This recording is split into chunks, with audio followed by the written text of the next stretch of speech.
फरवरी 2024 में केएमसी ने Sindh high court में बताया कि जिन 266 इमारतों का सेफ्टी ऑडिट किया गया उनमें से किसी के पास भी फायर डिपार्टमेंट का फायर सेफ्टी सर्टिफिकेट या एनओसी मौजूद नहीं था। सिर्फ यही नहीं, आज से 3 महीने पहले अक्टूबर 2025 में होने वाली नेशनल फायर सेफ्टी कॉन्फ्रेंस में ये इंकिशाफ सामने आया कि कराची शहर की 80% इमारतों में आग बुझाने का बुनियादी सिस्टम ही मौजूद नहीं है और सेफ्टी कवानीन को मुसलसल नजरअंदाज किया जा रहा है। नुमाइंदा द न्यूज़ वकार भट्टी की खबर के मुताबिक तीसरी नेशनल फायर सेफ्टी कॉन्फ्रेंस और रिस्क बेस्ड अवार्ड्स के दौरान फायर सेफ्टी हुक्काम और स्ट्रक्चरल इंजीनियरिंग के माहिरीन ने खबरदार किया है कि कराची एक बड़े सानहे के दिहाने पर खड़ा है, क्योंकि शहर की 80% से ज़ायद इमारतों में बुनियादी फायर सेफ्टी निज़ाम ही मौजूद नहीं है। 90% से ज़्यादा इमारतों में हंगामी अखराज के रास्ते ही मौजूद नहीं हैं। हुक्काम और सेफ्टी माहिरीन ने शहर की आग से निमटने की तैयारी को इंतहाई खतरनाक हद तक नाकाफी करार दिया है। रेस्क्यू 1122 सिंध के आदादोशुमार के मुताबिक इस सर्विस के आगाज़ से अब तक सूबे में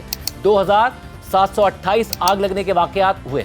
हुकाम ने मजीद कहा कि फायर इमरजेंसी खासतौर पर कराची की बुलंद और कमर्शियल इमारतों में आग लगने के वाक़यात में तेज़ी से इजाफा कई सालों की गफलत और हिफाजती कवानीन पर नाकिस अमल दरामद को जाहिर करता है। फायर प्रोटेक्शन एसोसिएशन के सदर कंवर वसीम ने कहा कि सिंध बिल्डिंग कंट्रोल अथॉरिटी पहले ही 500 से ज़ायद इमारतों को गैर महफूज करार दे चुकी है और ख़बरदार किया है कि आग लगने की सूरत में इनमें से कई इमारतें गिर सकती है। उन्होंने मजीद कहा कि हमने देखा है कि इमारतों में आग लगी और वो चंद घंटों में मुनहदिम हो गई।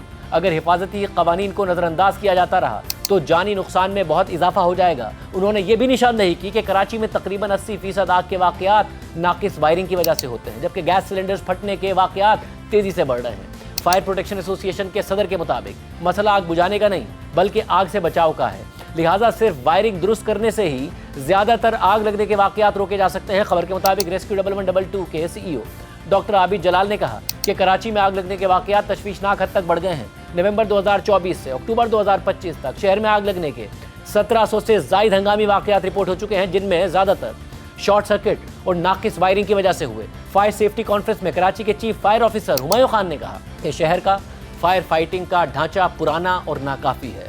कराची में सिर्फ 28 फायर स्टेशन हैं, जबकि 1 लाख आबादी के लिए कम से कम एक फायर स्टेशन होना चाहिए। लिहाजा कराची के लिए हमें 200 फायर स्टेशन की ज़रूरत है। चीफ फायर ऑफिसर ने मजीद कहा कि हमारा रिस्पॉन्स टाइम सिर्फ 1.5 मिनट है, लेकिन ट्रैफिक जैम, बंद रास्ते और नाकिस कोऑर्डिनेशन की वजह से अक्सर हमें ताख़ीर हो जाती है। जबकि गुज़िश्ता रोज़ यूनिस के प्रोग्राम नया पाकिस्तान में chief fire officer Karachi Humayun Khan ने तस्लीम किया कि फायर ब्रिगेड के पास सिर्फ फायर स्टेशन ही की कमी नहीं है, बल्कि फायर फाइटर्स और दीगर अमले की भी शदीद किल्लत है।